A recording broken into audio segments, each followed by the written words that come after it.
హైదరాబాద్లో పెద్ద మీటింగ్స్ జరుగుతున్నాయి, కొన్ని వేల మంది వచ్చారు.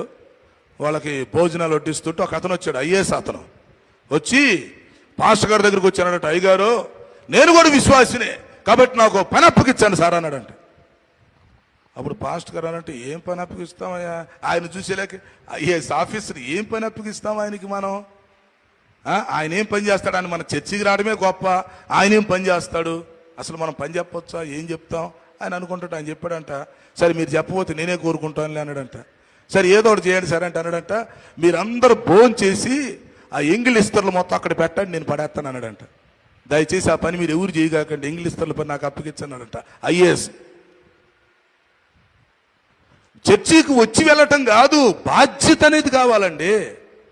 ఇప్పుడు నలుగురు ఉన్నాం, నలుగురు 4 పనులు చేస్తేనే చర్చి డెవలప్ అయింది. మనం 10 మంది ఉన్నాం, 10 మంది 10 పనులు చేయాలా, అది అలా చేయకుండా మనం